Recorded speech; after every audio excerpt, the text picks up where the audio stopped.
Welcome back. This is Joe Blasco for MUA TV, and we are now about to re-enter our interview with Mr. Greg Cannom, two-time Oscar-winning makeup artist. Let's continue here with Bicentennial Man. I mean, it's how long did it take to shoot that film? How many days did you work it? Oh, it was a long shoot. I forget how many months. Yes. Months.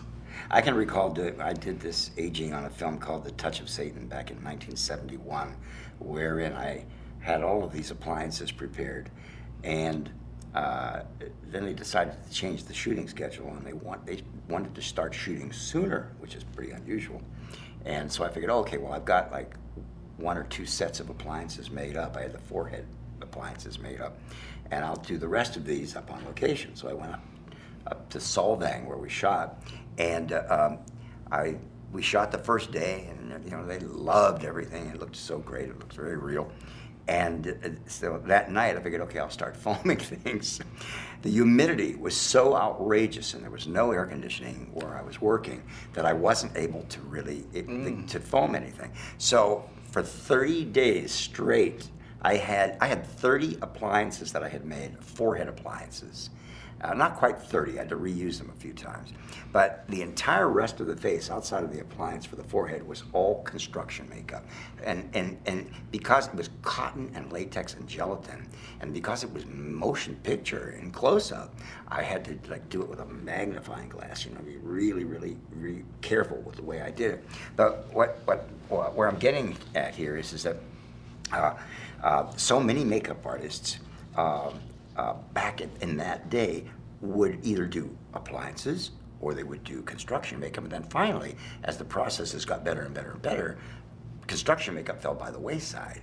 So I think I was the only one that was still kind of pulling things together, and doing construction and that. And thank God I knew how to do construction makeup, because I wasn't able to do any foaming. And we went on, like I said, for 30 days. But let's get back to how many days it took you to do Bicentennial Man. Now, I know what it was like to do 30 days of construction and prosthetic appliance. I can't even begin to imagine what you went through for how many days? 6 months. I don't know, 3 months maybe.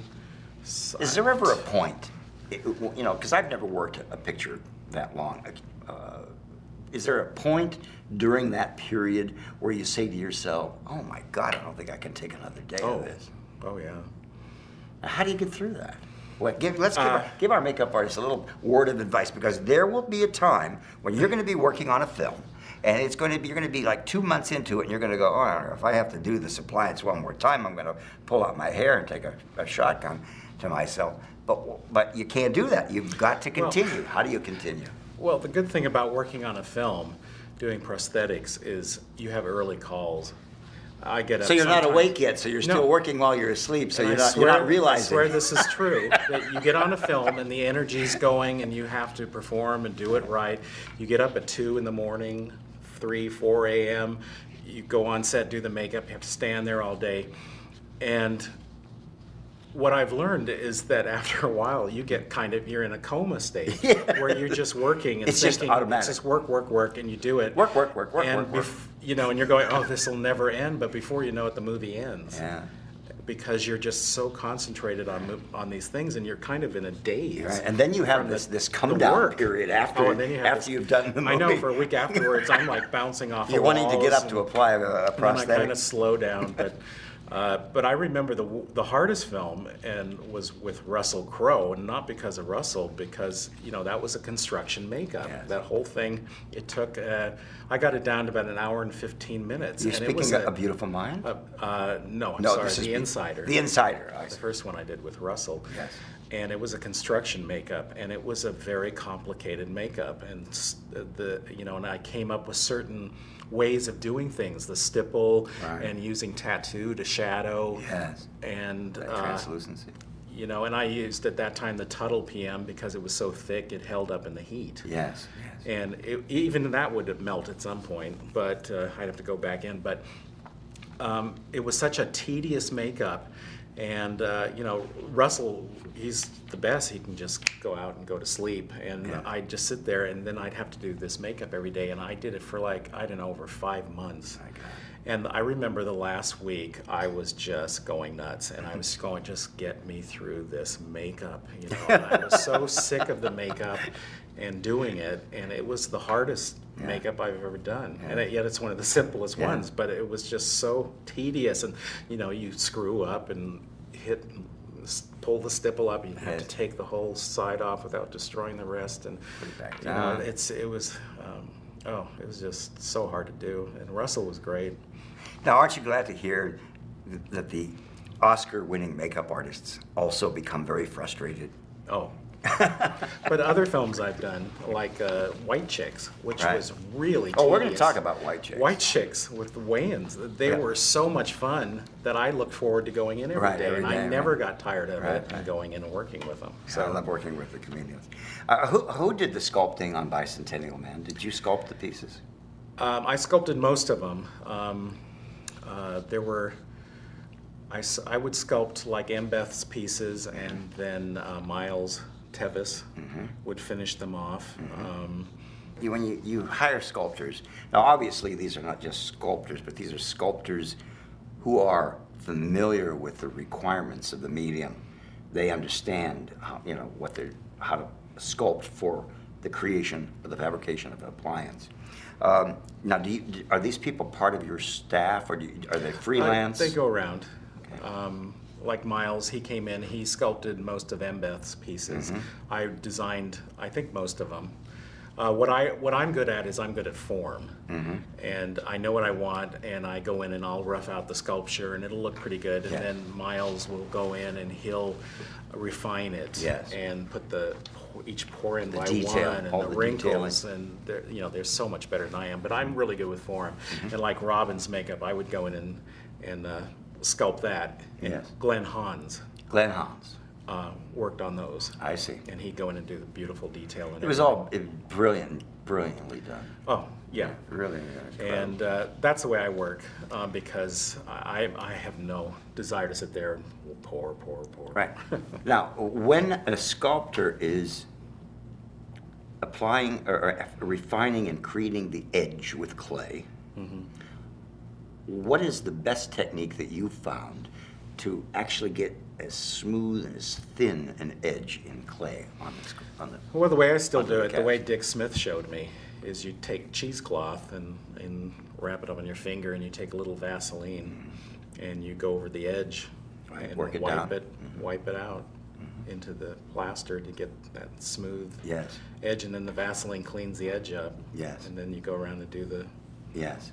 Yeah, excellent. Clay wall. I remember being on the set, behind the scenes, at Planet of the Apes, the original Planet of the Apes, and Johnny Chambers, he says, "Come here, kid." He says, "I'm going to show you how to make an edge." He goes and he says, "You put castor oil on here." He says, "You put castor oil on here, or you can use Vaseline." He says, "But the important thing is you take your thumb and you press it down on that edge, and you roll your thumb out." And he says, "And you see lead?" He used to call me lad. He says, "You see lead? Look how thin that is." And then you take and you lift the cast up, and you take a magnifying glass, and you look at it from all different angles to make sure that you've got it good and thin. It's this way, and that's how. And you have to. Yeah, you absolutely have. I've done makeups where the edge is, Just yeah, this way. and you have to redo it. Right, exactly. What was your very first silicone makeup job?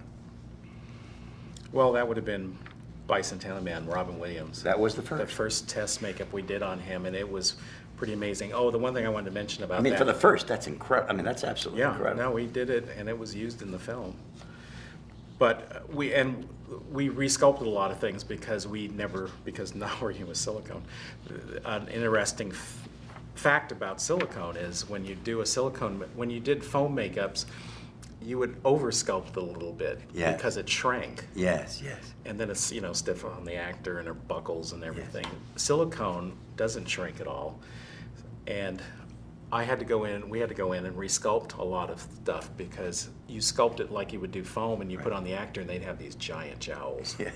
So every time now I go into sculpt silicone, I do half as much Yeah, in this it's area. more subtle, the sculpting. Because the weight and everything will Yes, pull will it down, pull it out. and down on their skin. So now it's a matter of you have to really think about it and under-sculpt the jowl area. Yes. To, Interesting. Very interesting. I've done subtle sculptures, and you put it on the actor, and I'm amazed how much more it adds. Yeah. So. Now tell me, what adhesive are you finding works best? Well, we use for silicone? Telesis 5. Telesis 5. Yes. All right. And thinner. It works great. It holds it.